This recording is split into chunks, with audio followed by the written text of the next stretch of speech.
بسم اللہ الرحمن الرحیم۔ ایاک نعبد و ایاک نستعین۔ اللہ تیری عبادت کرتے ہیں اور تیرے سے مدد مانگتے ہیں۔ میرے پاکستانیوں، کل رات 12:30 بجے ایک پریس کانفرنس کی رانا ثناء اللہ نے، اور اس پریس کانفرنس کے بعد میرے میں اب کوئی شک نہیں رہا کہ جو تحریک انصاف کی خواتین، انہوں نے جس طرح ان کو پکڑا اور جس طرح ان کو جیلوں میں ڈالا، اور پھر جو ہمیں خبریں آ رہی تھیں کہ ان کے خلاف کس طرح کا سلوک کیا گیا، ان کو ریپ کا بھی ہم نے سنا، تو جب اس نے پریس کانفرنس کی یہ میرے سارے شک دور ہو گئے، کیونکہ اس نے باتیں کی، اس کا مطلب دو چیزیں ہیں۔ یا ان کو ڈر لگ گیا کہ جب وہ خواتین نکلیں گی جیلوں سے تو وہ بتائیں گی کہ ان سے کیا ہوا، یا اس کی تیاری کی ہے، اور یا ان کو یہ خوف ہے کہ کوئی چیز ایسی ہو گئی ہے جو ان سے اب سنبھالی نہیں جا رہی، اور اس کی وجہ سے ان کو ڈر لگا ہوا ہے کہ وہ اگر بات نکل آئی تو پہلے سے تیاری کر لو کہ یہ کوئی بہت بڑی سازش تھی، تحریک انصاف نے خود ہی سب کچھ کروایا۔ دیکھیں، میں آج اپنی ساری پاکستانی قوم کے سامنے میں آپ کو اپنی جتنی میری پولیٹیکل لائف ہے اور اس سے پہلے بھی جو میرا تجربہ ہے پاکستان کو، اپنی قوم کو اور ملک کے ساتھ ہی ہم بڑے ہوئے ہیں، کبھی عورتوں کے ساتھ یہ رویہ نہیں ہوا جو جب سے 25 مئی سے شروع ہوا، یعنی 1 سال سے پہلے کبھی میں نے اپنی زندگی میں پاکستان میں خواتین کے ساتھ ایسا سلوک نہیں دیکھا۔ میں جب یہاں سے برطانیہ گیا تو ایک بڑی ہم وہ کہتے تھے ہم نے عورتوں کو بڑی بری طرح رکھتے ہیں۔ میں سمجھتا تھا کہ جو ہم عورتوں کی اس ملک میں عزت کرتے ہیں دنیا میں نہیں کی جاتی، اور میں نے دیکھا ہے اس طرح کی عزت نہیں کی جاتی عورتوں کی، اور کیونکہ یہ ہماری صرف روایت ہی نہیں ہے، یہ ہمارا دین کا حصہ ہے۔ اب میں بتاؤں کہ 25 مئی کو کیا ہوا۔ 25 مئی کو دروازوں توڑ کے گھروں میں گھس گئے، رات گئے، نہ چادر نہ چار دیواری۔ اگر انہوں نے نہ فکر کی کہ وہاں عورتیں ہیں، عورتوں کو کہیں کو اٹھا کے لے گئے، بچوں کو اٹھا کے لے گئے۔ ہمیں آہستہ آہستہ جب خبریں ملی، میں مانوں ہی نہ کہ یہ ہوا ہے۔ جب ہم اپنی عورتوں ایم پیز کو ملے تو آہستہ آہستہ جب ہماری عورتوں کی تنظیموں کو ملے، پھر جو اپنے ایم پیز مرد کو ملے، انہوں نے سب نے آہستہ آہستہ ایک ہی کہانی سنائی کہ پلان کر کے یہ کیا گیا تھا خوف پھیلانے کے لیے، اور انہوں نے زبردستی بدتمیزی کی، یعنی ایک پلان کر کے کہ دہشت پھیلے۔ یہ اس طرح انہوں نے لوگوں کے گھر توڑے اور گھروں میں گھسے ہیں۔ تب بھی انہوں نے گاڑیاں توڑی۔ ڈاکٹر یاسمین کی تصویر ہے، وہ گاڑی میں بیٹھی ہے، اس کی گاڑی توڑ رہی ہے پولیس۔ تو یہ ایک پلان تھا، لیکن پھر اس وقت نہیں مجھے پتا تھا یہ پلان ہے، لیکن آہستہ آہستہ اب مجھے کوئی شک نہیں کہ یہ ایک پورا پلان ہے کہ عورتوں کو ڈی پولیٹیسائز کیا جائے۔ آدھی آبادی جو پاکستان کی ہے اس کو کسی طرح سیاست سے باہر رکھا جائے۔ اس کو دیکھ کے جو مرد ہیں، جو خاوند ہیں، جو باپ ہیں، جو بھائی ہیں، وہ اتنے خوف زدہ ہو جائیں کہ یہ عورتوں سے اتنا ظلم ہوتا ہے، یا عورتوں سے جس طرح کا یہ انہوں نے سلوک کیا ہے جیلوں کے اندر، یا اس سے پہلے جب یہ پرامن احتجاج کر رہی تھی جس طرح مارا ہے عورتوں کو، تو اتنا ان کو خوف آ جائے کہ وہ عورتوں کو کہیں آپ گھر بیٹھ رہے ہیں، آپ نے سیاست میں شرکت نہیں کرنی۔ اور اس سے بڑا ظلم کسی معاشرے پہ ہو ہی نہیں سکتا کہ آپ 50% اپنی آبادی کو پولیٹکس سے باہر رکھتے ہیں۔ تحریک انصاف وہ جماعت ہے، اور مجھے فخر ہے اس پہ کہ پہلی دفعہ خواتین نے اس تعداد میں اس میں شرکت کی۔ ہمارے جلسوں میں فیملیز آنی شروع ہوئی، کبھی پاکستان کی تاریخ میں ایسے نہیں ہوا۔ فیملیز، پڑھے لکھے لوگ، غریب سے، پردہ دار خواتین سے، انگلش میڈیم، ہر قسم کی خواتین ہمارے جلسوں کے اندر آئیں اور شرکت کی، اور پھر ایکٹیو ہوئی، اور پھر سوشل میڈیا جب آیا تو اس کے اوپر ایکٹیو ہو گئی خواتین۔ تو میں سمجھتا ہوں کہ اس سے خوشائن چیز ہو ہی نہیں سکتی ایک معاشرے میں۔ اس کا مطلب کہ ایک معاشرہ جاگ گیا ہے، اور جب ایک جاگا ہوا معاشرہ ہے وہی اپنے حقوق لیتا ہے، وہی جمہوریت ہوتی ہے۔ جس جمہوریت کے اندر لوگ نکلتے نہیں ووٹ ڈالنے کے لیے، 15-20% ٹرن آؤٹ ہوتا ہے، وہ جمہوریت تو ہوتی نہیں ہے. اس کا مطلب کہ لوگوں کو فرق ہی نہیں پڑتا کون آئے کون جائے، یعنی لوگ ڈی پولیٹیسائز ہو جاتے ہیں. اب ہماری تاریخ کیا ہے؟ پچھلے 60 سالوں کے اندر آدھا وقت فوج نے حکومت کی ہے، آدھا وقت دو خاندانوں نے کیا. اور جب ملٹری ڈکٹیٹرشپ آتی تھی تو اس کی پہلی کوشش ہوتی تھی کہ لوگ ڈی پولیٹیسائز ہو جائیں، کہ پالیٹکس بہت بری چیز ہے، لوگ پالیٹکس سے ہٹ جائیں. اور وہ اس لیے چاہتے تھے کہ جب ایک لوگ ڈی پولیٹیسائز ہو جاتے ہیں تو اس کا مطلب یہ ہوتا ہے کہ ان کا یعنی ان کو فرق ہی نہیں پڑتا کہ ملک میں جو مرضی کیا جائے، یعنی کوئی نا انصافی ہو، کوئی حقوق ان کو فکر نہیں ہے، یا ان کا خیال ہے کہ کچھ ہو ہی نہیں سکتا، تو وہ چپ کر کے گھروں میں بیٹھ جاتے ہیں اور پھر ڈکٹیٹر پوری طرح حکومت کرتا ہے. اب یہ وہی فیز آ گیا کہ ایک آہستہ آہستہ ایوولوشن سے ہمارا ملک آگے بڑھنا شروع ہوا. ہم نے ایک بہت بڑی موومنٹ ہوئی جس کو کہتے ہیں لائرز موومنٹ. وکیل جب آزاد عدلیہ کے لیے نکلے، میں جیل میں گیا، ہم نے سب نے شرکت کی. وہ پہلی دفعہ پڑھے لکھے طبقے نے شرکت کی کہ جب تک عدلیہ آزاد نہیں ہوگی ہمارے حقوق کی حفاظت نہیں ہوگی، اور آزاد عدلیہ جمہوریت کی حفاظت کرتی ہے. تو وہ ایک بہت بڑا مائل سٹون تھا، کیونکہ ہمیشہ پاکستان کی عدلیہ جدھر پاور ہوتی تھی، جو حکومت ہوتی تھی اس کے ساتھ چلتی تھی، اور نظریہ ضرورت لے آتی تھی کہ آئین بھی اگر طاقتور توڑنا چاہے تو اس کو موقع دے دیتی تھی آئین توڑنے کا. اس لیے ہمارے کبھی صحیح معنی میں حقیقی جمہوریت آئی نہیں. اور حقیقی جمہوریت کا مطلب ہے حقیقی آزادی. دیکھ لیں، پہلے یہ سمجھ آئے، جمہوریت جب حقیقی ہوتی ہے تو اس کا مطلب آپ کے جو فنڈامنٹل رائٹس ہیں، آپ کے جو حقوق ہیں، ان کی حفاظت کرتی ہے ملکی عدلیہ. ملکی عدلیہ گورنمنٹ کو کوئی غلط کام کرنے نہیں دیتی، کیونکہ وہ آئین کے بیچ میں چلتی ہے. اور پھر جب آپ کے ملک کے اندر لوگوں کے حقوق مل جاتے ہیں اور ان کی عدلیہ ان کے حقوق کی حفاظت کرتی ہے، وہ آزاد ہو جاتے ہیں اور وہ ملک پھر اوپر چلے جاتے ہیں. میں آپ کو ایک چھوٹی سی مثال دیتا ہوں کہ یورپ جب آزاد ہوا، جب دوسری جنگ عظیم ختم ہوئی، تو سارا جو ویسٹرن یورپ تھا وہاں جمہوریت آ گئی. صرف اسپین میں نہیں آئی، وہاں ڈکٹیٹرشپ تھی. 50 سال کے بعد دیکھیں کہ سارا ویسٹرن یورپ آگے نکل گیا، خوشحال ہو گیا، اور اسپین پیچھے ہے. حالانکہ اسپین بھی ایک وقت پہ بڑا امیر ملک تھا. تو جمہوریت، آزادی، خوشحالی، یہ سب ساتھ چلتے ہیں، لیکن بنیاد ان کی انصاف میں ہے. انصاف کا مطلب ہے کہ جب ایک معاشرہ آپ کے اس کی عدلیہ فنڈامنٹل رائٹس پروٹیکٹ کرتی ہے تو وہ آزاد ہو جاتے ہیں، وہیں جمہوریت آتی ہے، وہیں خوشحالی آتی ہے. تو یہ ایک سفر کر کے ہم یہاں پہنچے ہیں. آزاد عدلیہ کی موومنٹ ہوئی، عدلیہ آزاد ہو گئی. عدلیہ نے بہت تو بڑی دیر تک، اور ایسا کہ لوگوں کو اعتماد ہوتا تھا کہ حکومت ہمارے سے زیادتی نہیں کرے گی، ہم عدلیہ کے پاس چلے جائیں گے. میرے 3.5 سال میں مکمل طور پہ عدلیہ آزاد، کسی قسم کی مجھے کوئی بتائے کہ ہم نے انٹرفیرنس کی ہو. مکمل طور پہ میڈیا آزاد. ذرا موازنہ کریں آج جو میڈیا کا حال ہے اور جو ہمارے دور پہ تھا. 80% تنقید ہماری گورنمنٹ کی ہو رہی ہوتی تھی، حالانکہ اس گورنمنٹ نے کرونا سے دنیا نے ایکنالج کیا پاکستان کے، جس طرح ہم نے کرونا کو ہینڈل کیا. ٹاپ 3 دنیا میں ملک تھے. دنیا نے ہمارے احساس پروگرام کو ایکنالج کیا. دنیا نے ہماری جو ہم نے پہلی دفعہ ماحولیات کے اوپر ملک کی تاریخ میں جو ہم نے درخت اگائے، جو بلین ٹری سونامی جس کو کہتے ہیں، دنیا نے مانا اس کو. بورس جانسن نے، جو برطانیہ پرائم منسٹر، نے یو این میں تقریر میں نام لیا میرا اور کہا کہ ہم اس طرف آگے جا رہے ہیں. پہلی دفعہ ڈیمز بنانے شروع کیے 50 سال کے بعد.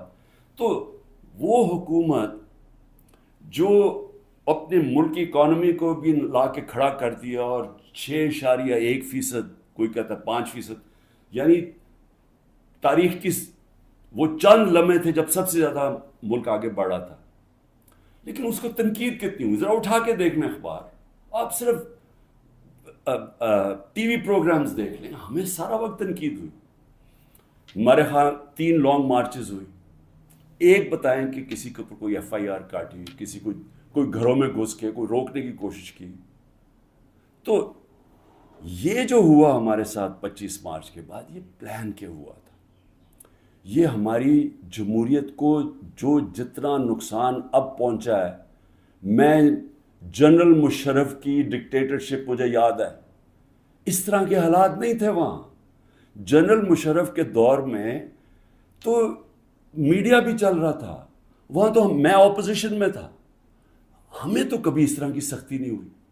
تو یہ تو اب وہ جنرل ضیاء کے دور پہ پہنچ گئے ہیں. تو مجھے تو نہیں پتا کہ جنرل ضیاء کے دور میں کس طرح اپوزیشن کو کیا. ہم نے سنا ہے کہ پیپلز پارٹی کے اوپر بڑی سختی تھی، لیکن جو اب ہو رہا ہے یہ تو ہماری ساری جمہوریت کی نگیشن ہو گئی ہے. نہ یہاں فنڈامنٹل رائٹس ہیں، نہ یہاں سپریم کورٹ کے فیصلے مانے جاتے ہیں، نہ کانسٹیٹیوشن کے اوپر جب کانسٹیٹیوشن کہتی ہے 90 دن میں الیکشن، نہ وہ الیکشن ہو رہے ہیں. گورنمنٹ اس کی پرواہ نہیں کرتی. عدالتیں بیل دیتی ہیں، پکڑ کے دوسرے کیس میں اندر ڈال دیتے ہیں. عدالتیں کہتی ہیں ہمیں عمران ریاض کو یہاں لے کے آؤ یا کسی اور کو لے کے آؤ، اس کی پرواہ نہیں کی جاتی. یعنی میڈیا کا جو منہ بند کیا ہوا ہے، جس طرح کے حالات آ جائیں، ٹیلی فون کیے جاتے ہیں، دھمکیاں دی جاتی ہیں. ہمارے جو لوگوں کو اب یہ توڑ رہے ہیں اور جو کہتے ہیں کہ جی میں تحریک انصاف چھوڑا ہوں، میں فوج سے بڑا پیار کرتا ہوں، ذرا ان سے ذرا چپ کر کے بیٹھ کے پوچھیں کہ ان سے کیا کیا ہے. ان کی دھمکیاں دی گئی ہیں کہ تمہاری فیملیز کو نہیں ہم چھوڑیں گے، تمہارے بزنسز ختم کر دیں گے. یہ کب ہوا تھا پاکستان کی تاریخ میں؟ ان کے رشتہ داروں کو پکڑ لیتے ہیں، جو باہر بیٹھے ہوئے پاکستانی، وہ اگر ٹویٹ کر دیں ان کے رشتہ داروں کو پکڑ لیتے ہیں یہاں پاکستان میں، جن کا کوئی تعلق ہی کسی سے نہیں ہے. یعنی جس طرح کی چیزیں اب ہو رہی ہیں اس کا تو کوئی تصور بھی نہیں کوئی کر سکتا تھا ہوگا. تو جمہوریت تو ختم ہو گئی ہے پاکستان میں. اس لیے میں آج اپنی سپریم کورٹ، اپنے 15 ججز سپریم کورٹ، اپنی ساری قوم کی طرف سے، وہ پارٹی جو اس وقت سب سے بڑی پارٹی ہے پاکستان میں اس کی طرف سے، بلکہ اپنی عوام کی طرف سے میں آپ کو آج اپیل کرتا ہوں کہ سارا ملک اب آپ کی طرف دیکھ رہا ہے. یہ تاریخ یاد رکھے گی آپ کا رول. اب تک ہمیں ایسے نظر آ رہا ہے کہ آپ طاقتور کے سامنے آپ آہستہ آہستہ اپنی پاور کنسیڈ کیے جا رہے ہیں، اپنی آزادی کھوئے جا رہے ہیں. ہمیں نہیں نظر آ رہا کہ آپ سٹینڈ لینے کے قابل ہیں ان طاقتور کے سامنے. کیونکہ جس طرح ہمارے فنڈامنٹل رائٹس میں ہر روز کی اب بات کر رہا ہوں، رات عمر ایوب کے گھر میں گھسے، وہاں سارا دوسری دفعہ گھر میں گھسے، وہ تو چھپا ہوا ہے، اس کا سارا گھر توڑ دیا. شہزاد اکبر وہ انگلینڈ بیٹھا ہوا ہے، اس کا جو بھائی ہے وہ پوری طرح نارمل نہیں ہے، وہ اسپیشل چائلڈ ہے، جس طرح ذل شاہ تھا. رات اس کے گھر میں گھسے، اس کو اٹھا کے لے گئے. یعنی جو ہو رہا ہے ہر روز ہمارے فنڈامنٹل رائٹس کی وائلیشن ہو رہی ہے، اور پھر کوئی اس وقت ہمیں نظر نہیں آ رہا کہ ہمارے کو حفاظت کرنے کے لیے ایک ایسی عدلیہ ہے جو ہمارے رائٹس کو پروٹیکٹ کرے گی. تو میں اس لیے آپ سے اپیل کر رہا ہوں کہ یہ بڑی مشکل سے ہم جمہوریت کا سفر طے کر کے یہاں پہنچے. اس وقت آپ کو سٹینڈ لینا پڑے گا، نہیں تو تاریخ یہ یاد رکھے گی کہ جب قوم کو ضرورت تھی کہ ایک فیشسٹ گورنمنٹ جو بالکل جمہوریت کو رول بیک کر رہی ہے، وہ جب یہ کر رہی تھی تو پاکستان کے سپریم کورٹ نے جمہوریت اور اپنی جو ڈیوٹی تھی، ان کی جو ذمہ داری تھی کہ پاکستان کی جمہوریت پاکستان کی عوام کے ساتھ کھڑے ہوں، انہوں نے اپنا وہ ذمہ داری پوری نہیں کری. اس لیے میں بڑے رسپیکٹفلی آپ سے آج اپیل کر رہا ہوں کہ سب سے پہلے تو ایک کام کریں کہ ہماری جو عورتیں جیلوں میں ہیں، جنہوں نے صرف اپنا رائٹ تھا، ان کا حق ہے، آئین ان کو حق دیتا ہے پرامن احتجاج کرنے کا، جدھر بھی کر سکتی ہیں. اگر انہوں نے مجھے دیکھا، ہمارے لوگوں نے دیکھا کہ مجھے غیر قانونی طریقے سے اغوا کر کے لے کے جا رہی ہے رینجرز جو پاکستانی فوج ہے، اور لوگوں کو ڈنڈے مارے، مجھے مارا، جس طرح مجھے لے کے جا رہے تھے، تو کیا ان کا حق پرامن احتجاج کرنے کا نہیں تھا؟ اور انہوں نے کدھر احتجاج کرنا تھا؟ GHQ کے سامنے کرنا تھا، جو بھی آرمی جدھر ہوگی ادھر ہی کرنا تھا، کنٹونمنٹ میں کرنا تھا، اور کدھر جا کے وہ احتجاج کرتے. پرامن احتجاج کرنا ان کا حق تھا. جو وہ نہیں کرنا، جس نے بھی کیا ہے اس کے اوپر سخت ایکشن لینا چاہیے. جنہوں نے جلایا، جنہوں نے توڑ پھوڑ کی. میں پہلے دن جب سپریم کورٹ کے چیف جسٹس صاحب نے کہا، مجھے تو پہلی دفعہ پتہ چلا ہوا کیا، میں نے تو تب مذمت کی تھی، اور میں کہا ان کے اوپر ایکشن لو، کیونکہ غیر قانونی چیز کے اوپر ایکشن لو. لیکن اس کی آڑ میں جو ہو رہا ہے، جس طرح یہ ملک کو ساری جمہوریت رول بیک کی جا رہی ہے، ایک پوری پارٹی کو بین کر، سب سے بڑی پارٹی کو پکڑ کے ہر آدمی کو جیلوں میں ڈالا جا رہا ہے، تو یہ پی ٹی آئی کے خلاف نہیں ہے، یہ جمہوریت کے خلاف ایکشن ہو رہا ہے، یہ ملک کی آزادی کے خلاف ہو رہا ہے.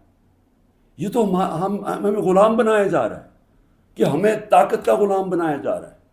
ہمیں یہ قانون کی حکمرانی نہیں ہے، اب یہ طاقت کی حکمرانی آ گئی ہے، یہ جنگل کا قانون ہے.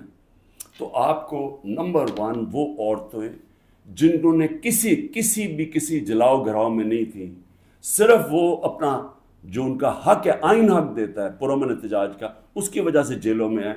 اور میں آپ کو بتا رہا ہوں کہ ان کے اوپر زیادتیاں ہو رہی ہیں، ہر کے نہیں. میں نے اڈیالہ جیل سے نہیں سنا کہ عورتوں سے زیادتی ہوئی، صرف ان کی کنڈیشنز بری ہیں جس طرح ان کو ٹھہرایا ہوا ہے، لیکن اور جگہ سے خبریں آ رہی ہیں. تو میں سب سے پہلے آپ سے ریکویسٹ کرتا ہوں، سو موٹو ایکشن لے کے ان کو تو باہر نکالیں. دوسرا، جوڈیشل انکوائری کریں، بھئی پتہ تو چلائیں کہ کس نے یہ جلاؤ گھرائی کیا ہے. ساری دنیا کے اندر اگر کوئی انسیڈنٹ ہوتا ہے، اس کے اوپر کوئی ایک انڈیپینڈنٹ انکوائری ہوتی ہے. گورنمنٹ نے تو سیدھا الزام لگا دیا ہے، کیونکہ یہ تو پہلے سے تیاری کر کے بیٹھے ہوئے تھے. ان کی تو پہلے سٹیٹمنٹ سن رہے ہیں کہ انتظار میں بیٹھے ہوئے تھے کوئی موقع ملے کہ تحریک انصاف کو کسی طرح میچ سے باہر نکالا جائے، کیونکہ میچ یہ کھیل ہی نہیں سکتے. لیکن عدلیہ کا تو کام ہے کہ کم از کم اس کے اوپر ایک انویسٹیگیشن تو کروائیں، پتہ تو چلوائیں کہ کون ذمہ دار ہے اس کا.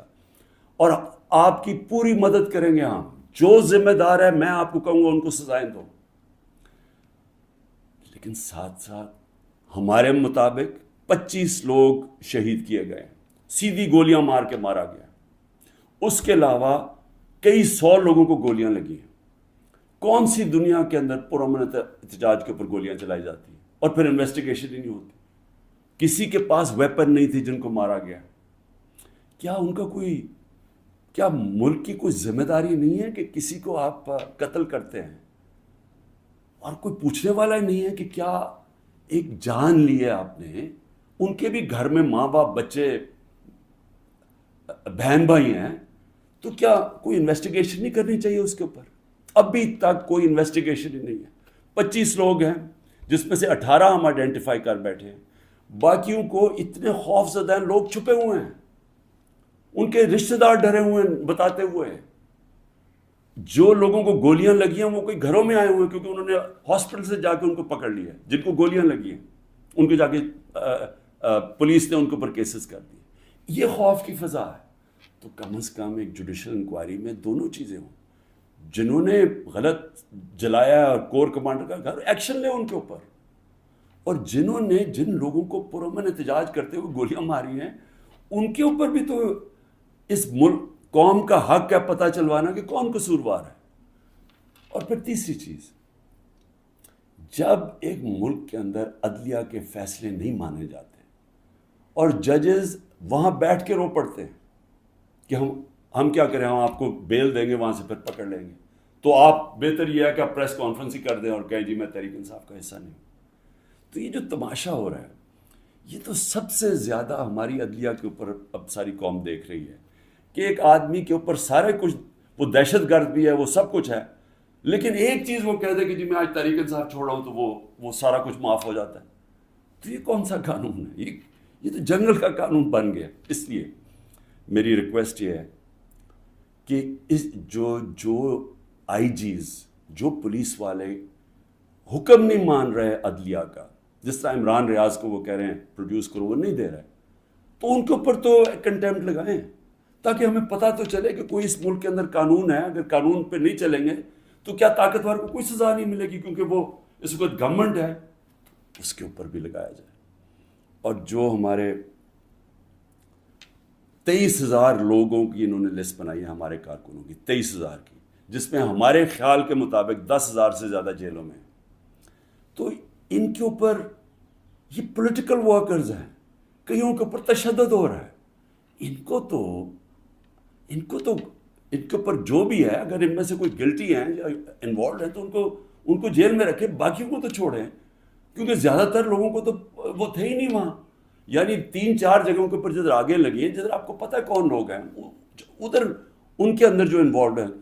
لیکن جو سارے کارکن پاکستان سے پکڑ کے جیلوں میں ڈال رہے ہیں، تو میری ریکویسٹ ہے یہ تو پالیٹکس ختم کر رہے ہیں، یہ تو پلان ڈیموکریسی کو وائنڈ اپ کرنا ہے. تو اس لیے میں آپ سے آج ریکویسٹ کروں گا اپنی سپریم کورٹ، سپیریئر جوڈیشری سے، کہ دیکھیں یہ صرف یہ نہیں ہے کہ تحریک انصاف کے اوپر ایکشن لیا جا رہا ہے، یہ ساری ہماری جمہوریت کو تباہ کیا جا رہا ہے. اور یہ بڑی مشکل سے ڈکٹیٹرشپ سے نکل کے پھر آتی تھی، پھر واپس ڈکٹیٹرشپ، بڑی مشکل سے ایولیوشن یہاں ہوئی ہے. اور جو عدلیہ کے لیے جو قوم کھڑی ہوئی تھی اور جو لائرز وہاں بھی قربانیاں دی تھی، وہاں بھی جیل میں گئے تھے. تو وہ اب اگر ادھر آ کے واپس ہم نے چلے جانا ہے وہ سیاہ دور کے اندر، یہ جو دور مشرف سے بھی برا دور ہے، تو اس کا مطلب کہ ساری جو قوم کی کوششیں اپنی جمہوریت اور آزادی کی طرف سفر تھا اور رول آف لاء کی، وہ تو سارا رول بیک ہو رہا ہے. اس لیے آپ کی طرف ہم سب دیکھ رہے ہیں. آخر میں گورنمنٹ کو ایک پیغام دینا چاہتا ہوں کہ دیکھیں، اپنے آپ کو ٹائم دے دیں. آپ نے 2 ہفتے لینے ہیں، 3 ہفتے لینے ہیں، جتنے لوگ توڑنے ہیں آپ اس ٹائم میں توڑ لیں. اور جس ریٹ پہ جا رہا ہے کافی لوگ آپ نے توڑ لیے ہیں، اور کافی اور بھی ٹوٹ جائیں گے جو کہیں گے کہ جی ہم اپنی فوج کے ساتھ کھڑے ہیں اور ہم آج تحریک انصاف کو چھوڑنا، بڑا ظلم ہوا 9 مئی کو. وہ تو ہم ساری کہہ رہے ہیں کہ 9 مئی کو جو بھی توڑ پھوڑ ہوئی، ہم سب اس کی مذمت کر رہے ہیں، ہم بھی سارے اپنی فوج کے ساتھ کھڑے ہیں. وہ تو ہم سب بھی کہہ رہے ہیں، لیکن تحریک انصاف کو ہم چھوڑ رہے ہیں. تو جتنوں کو بھی چھڑوانا ہے، میری آپ سے ریکویسٹ یہ ہے کہ ٹائم فریم دے دیں، کیونکہ ملک تباہی کی طرف جا رہا ہے، اکانومی نیچے جا رہی ہے. اس وقت پاکستان رہنے کے قابل نہیں ہے عام لوگوں کے لیے، تنخواہ دار طبقے کے لیے. تو اپنے آپ کو ٹائم فریم دے دیں، 2 ہفتے 3 ہفتے، اس کے بعد پھر الیکشن اناؤنس کر دیں. جب آپ سمجھیں کہ آپ نے تحریک انصاف سے اتنے لوگ توڑ دیے ہیں کہ اب وہ الیکشن لڑنے کے قابل نہیں ہے، پھر الیکشن اناؤنس کر دیں. ملک کو تو نکالیں اس دلدل سے، پھر دیکھ لیں کہ پاکستانی عوام کیا فیصلہ کرتی ہے. لیکن فیصلہ کر لیں، ٹائم نہ اس وقت. میں کوئی اپنی پاور کے لیے یہ نہیں کہہ رہا، میں اپنے ملک کی اب بات کر رہا ہوں. صرف عمران خان کو باہر رکھنے کے لیے اس ملک کو تباہ نہ کریں. اس ملک میں صرف جن لوگوں کا جینا مرنا یہاں ہے، وہ اس وقت ان کے لیے مشکل ہو گیا ہے رہنا. جو چھوڑ کے جا سکتے ہیں، 9 لاکھ سے اوپر لوگ چھوڑ کے جا رہے ہیں ملک. اور جن لوگ کے اس وقت اقتدار میں بیٹھے ہوئے ہیں اور جن کے ساتھ اسٹیبلشمنٹ ہے، ان کو تو فرق ہی نہیں پڑتا کہ ان کے پیسے باہر پڑے ہوئے ہیں، ڈالرز میں پیسے ہیں، روپیہ گرتا جائے ان کو تو فرق ہی نہیں پڑنا. لیکن اس قوم کو فرق پڑ رہا ہے. اس لیے جلدی فیصلہ کریں، 4 ہفتے کے بعد جتنے توڑنے ہیں توڑ لیں، پھر الیکشن کروا دیں. شکریہ.